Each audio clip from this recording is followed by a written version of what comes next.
অপমানজনক বক্তব্যের অভিযোগ এনে সারা দেশে বিক্ষোভ সমাবেশ করেছে কোটা আন্দোলনের শিক্ষার্থীরা। দুপুরে ঢাকা বিশ্ববিদ্যালয়ের রাজু ভাস্কর্যের সামনে এই সমাবেশ হয়। দাবি আদায় না হওয়া পর্যন্ত আন্দোলন চালিয়ে যাওয়ার ঘোষণা দেন শিক্ষার্থীরা।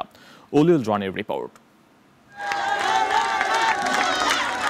সরকারি চাকরিতে কোটা ব্যবস্থা সংস্কারের দাবিতে লাগাতার আন্দোলনে শিক্ষার্থীরা।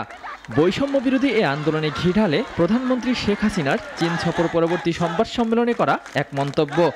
কালকে প্রধানমন্ত্রীর বক্তব্য আমাদেরকে অনেক আমাদের মনোবলকে একদম ভেঙে দিয়েছে।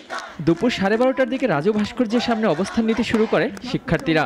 গান, কবিতা ও স্লোগানে চলে প্রতিবাদ। বুয়েট, ঢাকা ও জগন্নাথ বিশ্ববিদ্যালয়ের পাশাপাশি বিক্ষোভে অংশ নেয় বিভিন্ন কলেজ ও মেডিকেল কলেজের শিক্ষার্থীরা।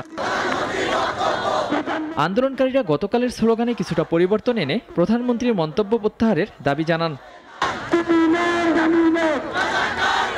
রাজাকার নাথপুতিরা কোটা পাবে, এটা দিয়ে কি উনি বুঝিয়েছেন যে আমরা দেশের 98% মানুষ রাজাকার? আমরা শুধু আমাদের অধিকার চেয়েছি, কিন্তু সেখানে প্রধানমন্ত্রী বলেছে আমরা রাজাকার। রাজাকার একটা ঘৃণিত শব্দ, সেজন্যই তো আমরা স্লোগান দিচ্ছি।